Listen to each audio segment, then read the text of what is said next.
Bismillahirrahmanirrahim. Assalamualaikum warahmatullahi wabarakatuh.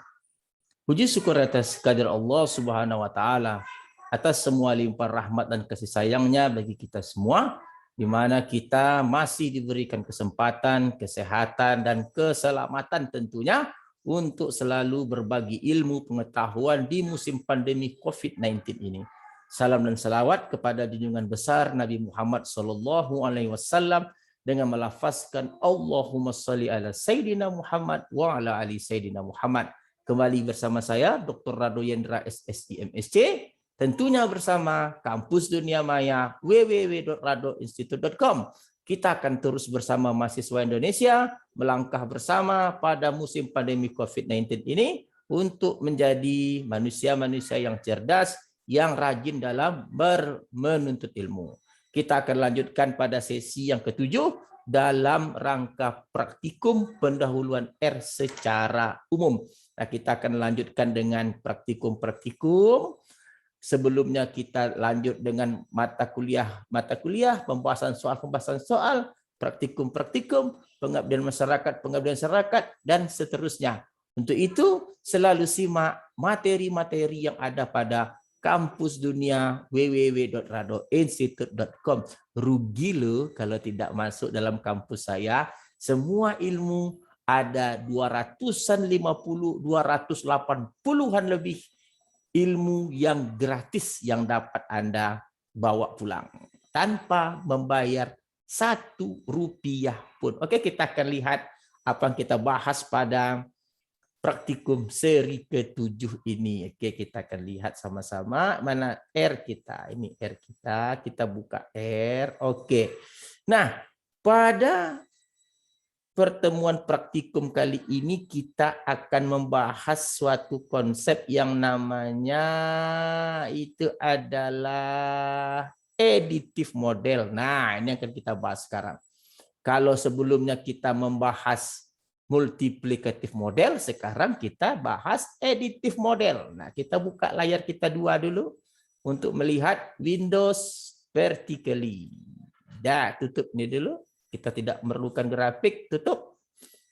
Kita maksimumkan ini dulu, kita balik ke Windows, kita vertically, tujuannya agar konsol di sebelah kiri saya dan script di sebelah kanan. Nah, kita akan lanjutkan ke dalam model additive. Nah, dalam data berbentuk time series, di awal kita cerita multiplikatif, di berikutnya kita cerita additive model. Nah, caranya sama, diberikan data, ubah dalam konsep time series, lalu lihat plotnya, adakah tren, adakah seasonal di dalam. Kalau ada tren, ada seasonal, berarti additive boleh kita masukkan. Coba kita lihat sama-sama DTS kita data, sorot, run. Oke, ini run. Kita lihat DTS kita, ketik DTS, kita lihat datanya, huruf kecil, caps lock DTS. Nah, ini DTS kita, 289, 310, 325, 300. Ini adalah data per 3 bulan, data kuartir. Per 3 bulan untuk 3 tahun, dari tahun 1988 sampai tahun 2000. Kita cek, kita rubah dalam format time series. Bagaimana caranya? Kita sebut DTS1, ini dia. Ingat, kita DTS1 ada TS, ada nama DTS, ada start dari tahun 1998, kuartil 1, frekuensinya 4. Karena dalam setiap tahun itu ada 4 data. Karena kita keluarkan data per 3 bulan, tentu dalam 1 tahun ada 4 data. Kita kasih nama DTS1, bro. Oke, bro. Run, bro. DTS1. Kita cek, bro. DTS1. Was. Nah, ini dia. Betul kata kita 1998 sampai 2000. Dari kuartil 1 setiap tahun sampai kuartil 4. Ya, bro. Nah, cukup mudah, bro. Ternyata itu aja, bro. Ada additive, multiplikatif, cek data, masukkan data, ubah dalam format time series, bro. Oke. Plot. Nah, bahasa plot. Ini dia plot DTS1. Kita sorot, lalu kita run selection. Run. and selection. Ini gambar kita. Kita maksimalkan gambar kita. Nah, ini bro. Jadi nampak bro, ini datanya 3 tahun, dalam setiap tahun mempunyai pola yang sama. Artinya di sini ada nampak tren naik dan ada data musiman, seasonal. Oke. Karena kita tahu seasonal itu puncak data untuk setiap interval atau untuk setiap tahun itu sama. Jadi terletak pada kuartil yang sama untuk setiap data dalam 1 tahun tertentu. Jadi paling puncaknya sama. Untuk mungkin di kuartil ketiga mungkin ya. Setiap kuartil ketiga dia berada pada puncak yang sama. Meskipun bro, besarnya tidak sama, tetapi sama-sama pada data maksimal untuk dalam 1 tahun. Nah, ini jangan salah pengertian bro. Jadi ada tren, ada seasonal, maka editif laku. Nah, di sini kita hapus dulu. Kita balik. Nah, untuk memahami editif, langkah pertama sama. Dapatkan rata-rata 4 data, hapus 1, dapatkan lagi 4 rata-rata, hapus 1. Sama persis seperti multiplikatif. Jadi saya nggak susah lagi ngajarnya. Ambil rata DTS 2, kita sebut rata-rata yang pertama, DTS 2 run. Nah, ini DTS.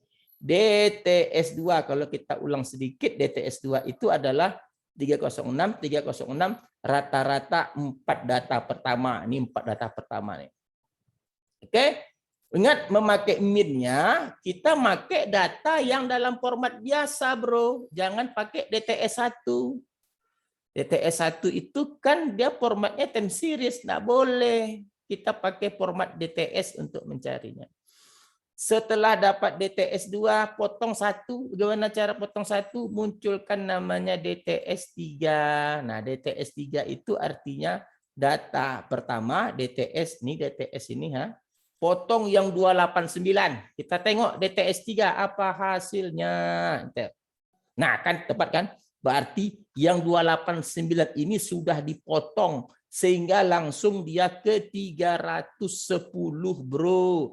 Lalu dapatkan data DTS 31 yaitu 4 rata-rata data pertama yaitu dari 310, 325, 300, 295. Oke, kita coba panggil DTS 31 itu seperti apa? DTS 31 enter. Nah, 307,5 adalah rata-rata dari data 310, 325, 300, 295. Nah, langkah berikutnya potong lagi, hilangkan data 310 dengan menyebut data itu DTS 4. DTS 4 run. Nah, ini DTS 4 artinya DTS 3 potong 1. Tadi DTS 3 itu kan ini, bro. Potong 1, 310 nggak ada. Coba kita panggil DTS 4. Nah, kan tepat 310 hilang. Nah, ini langsung 325. Lalu rata-ratakan lagi 4 data pertama dengan nama DTS 41 run.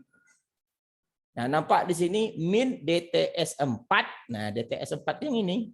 Ambil data 1 sampai 4. Data 1, data 2, data 3, data 4. Nah, data 1.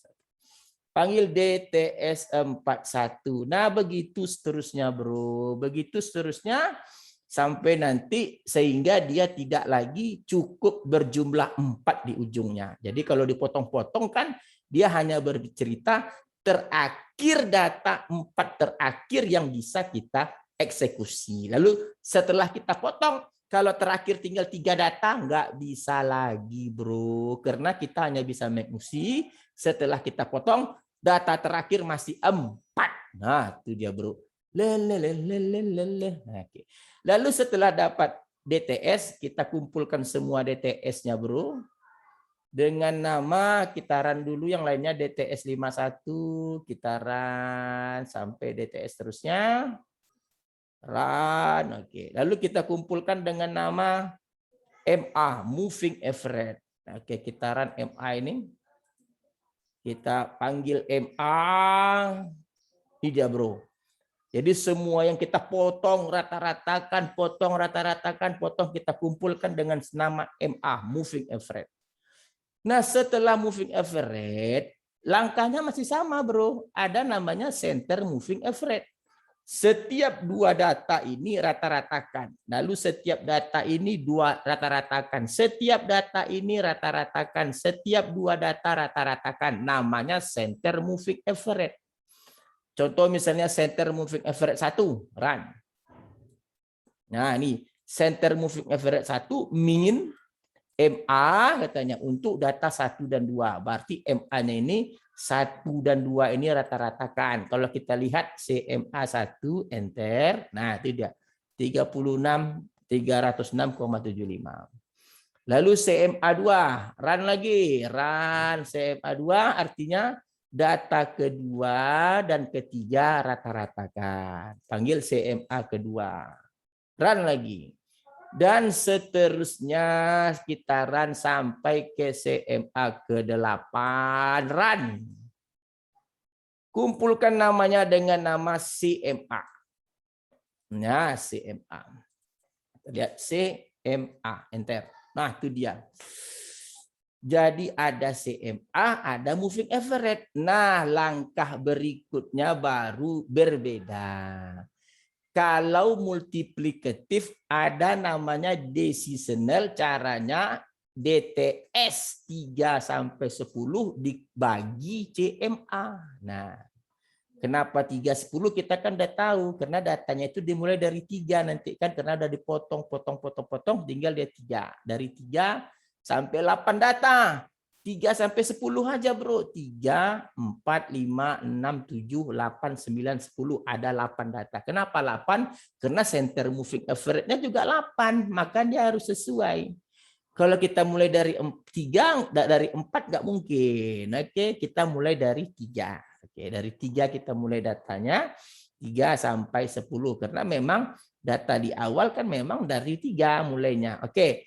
Nah, dalam data model editif di S-nya itu apa? Dikurang. Nah, coba kalau kita jalankan di S decisional pakai kurang, Bro, nih. Kalau dia multiplikatif di sini bagi. Tapi kalau editif dia kurang. Nah, kita panggil DS. Nah, itu dia. Jadi ada minus nggak masalah, ada minus. Oke.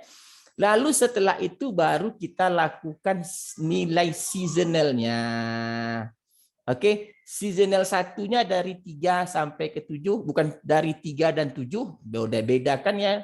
Kita coba seasonal 1. Nah, ini seasonal 1 rata-rata 3 dan 7. Nah, itu beda ya. Kalau dia seasonal 3, 1 karena dia ingat kemarin alasannya karena data itu kan dimulai dari 3 dan seterusnya sehingga kuartil 1 itu dimulai dari data ketiga, 4, 5, 6, dan 7. Nah, setiap data ketiga dan ketujuh menunjukkan kuartil 1. Makanya disebut dengan min S3 dan 7. Jadi bukan 3 sampai 7. Kalau sampai 7 di sini titik 2. SI2 4 dan 8 karena kita tahu tadi datanya kan dimulai dari 3, 4. Maka data yang keempat itu adalah perwakilan kuartil 2. 4, 5, 6 itu adalah perwakilan tahap pertama, 7, 8. Nah, 8, 7, 8, 9, 10 perwakilan kedua, tetapi 8 adalah perwakilan dari kuartil 2. Dari setiap kuartil 2 itu kita kumpulkan dengan data keempat, data ke-8. Kita run. Dan yang ketiga kita tahu tadi 1 dan 5 run. Yang keempat itu 2 dan 6 kita run lagi. Nah, kita kumpulkan namanya menjadi seasonal index. Oke, ingat SI. Nah, ini dia SI-nya minus, enggak masalah. Oke. Nah, karena kita berbicara dengan 3 tahun data, sedangkan kita tahu SI ini adalah hanya untuk 1 tahun data. Bagaimana biar dia berulang? Kita tahu seasonal itu berulang ya, setiap tahun dia sama seasonalnya. Pakai bahasa replikasi, SI ini ulang 3 kali katanya. Rep itu kan replicate atau replikasi. SI ulang sebanyak 3 kali. Kenapa sebanyak 3? Karena kita ingin data itu setiap 3 tahun, muncul untuk setiap 3 tahun. Tahun pertama itu hanya SI saja, tapi untuk 2 tahun dan 3 tahun kita menggunakan bahasa REP, SIS. Jadi kalau kita lihat SI, SIS di sini, SIS. Nah, kita tengok setiap 4 nih. 1, 2, 3, 4. Berulang lagi. 1, 2, 3, 4. Berulang lagi. 1, 2, 3, 4. Begitu seterusnya. Makanya kita pakai bahasa REP. Tidak mungkin kita ketik, masukkan 4, masukkan 4, masukkan 4. Itu cara kuno. Di R difasilitasi dengan bahasa REP. Nah, baru kita memakai tren. Nah, ingat tren adalah data itu kita mulai dengan TI memunculkan data 1 sampai banyaknya data. Ingat length DTS. Ingat yang bisa seperti ini datanya dalam format biasa. Jangan gunakan length DTS 1 karena DTS 1 itu format time series dia nggak mau. Kita munculkan TI dulu bilangan 1 sampai panjang data. TI enter. Nah, ini 1 sampai 12. Ingat sekali lagi DTS adalah data format biasa. Lalu pakai tren, garis tren, ingat regresi linier udah berkali-kali kita bahas nih pada praktikum-praktikum sebelumnya. Tren, run. Oke. Sudah berkali-kali kita bahas tren. Oke, kita ketik di sini tren, panggil tren lagi, panggil trennya seperti apa hasilnya. Nah, ini A-nya, ini B-nya. Memanggil A itu pakai bahasa AA. Ini dia ingat bahasanya, bro. Jangan lupa bahasa AA ini. Ini kita harus ingat selalu. Oke. AA, untuk memanggil AA, run. Pakai bahasa S numerik, LM, linear model, kurung siku 2 kali angka 1. Kurung siku sekali angka 1. Untuk memanggil yang A, untuk memanggil yang B sama aja. Run. Oke, di mana B itu sama S numerik LM kurung siku 2 kali angka 1, kurung siku sekali angka 2. Coba kita simak AA-nya seperti apa, enter. Oke, BB-nya seperti apa, enter. Nah, hal-hal seperti inilah yang mengasikkan dalam R. Kalau kita ambil copy paste enggak enak, bro. Itu enggak bagus.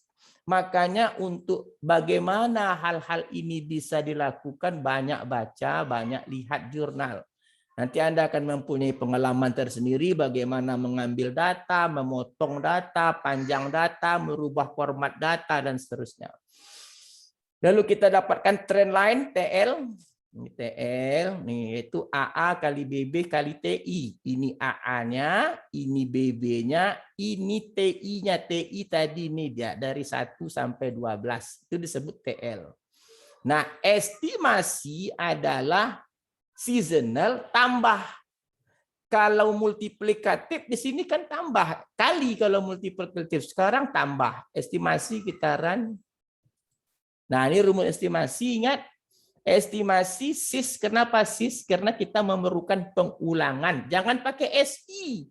SI nanti untuk melakukan forecasting. Nah, forecasting setahun ke depan, baru dia setahun ke depan tentu seasonalnya cuma 4 saja. Tapi kalau estimasi untuk melihat kebaikan model, bagaimana data dari model menghampiri data sebenar, itu cukup menggunakan estimasi SIS tambah. Ingat, kalau aditif dia tambah, kalau multiplikatif dia kali. Kita coba panggil estimasi, estimasi, enter. Nah, inilah dia. Ada 12 data. Oke, itu estimasi. Nah, kalau untuk forecasting tentu karena data 1 sampai 12 tadi TI-nya, kalau forecasting tentu untuk kuartal tahun 2021 kita sebut TIF, yaitu kalau kita lihat TIF itu TI forecasting nih, TIF adalah untuk 13, 14, 15, 16. Kenapa ada 4? Karena tadi kita sepakat dalam 1 tahun ada 4 data karena dia per kuartil. Oke, TIF, lalu kita akan dapatkan nilai forecast-nya, OTLF dulu, trend line-nya, trend line, ini dia trend line. Nah, trend line kalinya tentu TIF, bukan TI. Tadi kan dia kali TI, itu untuk menghampiri data sebelumnya. Tapi forecasting tentu untuk data berikutnya kalitif. Maka baru forecasting. Ya, forecast itu tahun depan. Ingat, di sini pengalinya bukan lagi SIS tapi SI. Apa beda SIS dengan SI? Karena SI dia hanya 4 saja. Oke, seasonalnya. Kalau SIS dia mengulang sebanyak 3 tahun. Forecast. Nah, kita lihat kecanggihan model dengan menggambarkan plot. Oke, kita kembalikan semua data ke dalam format time series. Kita sebut DTSX itu untuk time series, DTSX. Nah, perhatikan DTSX. TS. Nah, DTS. Tadi DTS itu adalah data yang seperti biasa, bukan time series. Kita sebut namanya sekarang DTSX. Kalau tadi DTS1, Pak. Kalau sekarang DTSX ya enggak apa-apa. Kan cuma ngasih nama aja di sini. Mau nama hantu kek, mau nama kucing kek, terserah. Yang paling penting ini enggak boleh sama, enggak boleh beda.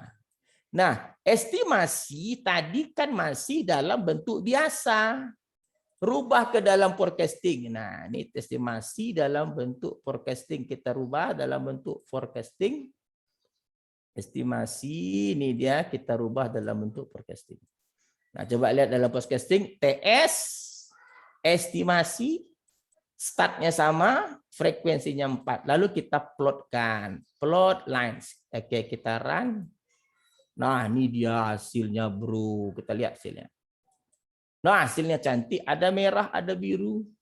Yang merah itu adalah data sebenar, yang biru itu adalah estimasi dengan model. Juga cukup cantik datanya, dia bisa berimpit. Nah, kalau begini saja kita melihat, artinya apa? Kita percaya bahwa model itu memang menghasilkan mirip dengan data yang sebenarnya. Tidak ada keraguan kita untuk melihat kecanggihan model, editif model tadi. Dia mirip kok. Memang sangat mirip. Nah, karena dia mirip ini, maka kita tidak ragu untuk melakukan forecasting. Nah, yang tadi forecasting tadi. Kita nggak ragu untuk melakukan forecasting. Oke, saya rasa apa yang kita bincangkan pada praktikum yang ke-7 ini sangat menarik perbincangan kita. Pada praktikum seri ke-7 ini kita membahas mengenai editif model. Kita masih pakai cara manual. Potong data, rata-ratakan, potong data, rata-ratakan, kumpulkan, lalu setiap 2 data rata-ratakan lagi, deseasonal lagi, trend line lagi, baru dapatkan estimasi. Ya, yes. Jadi nggak ada yang susah, bro. Kalau kita mau belajar nggak ada yang susah. Nah, ini praktikum seri ke-7 kita. Kita akan lanjutkan lagi seri yang ke-8, bagaimana editif secara langsung dengan menggunakan bahasa singkat. Karena kita memerlukan bahasa singkat untuk data-data yang panjang.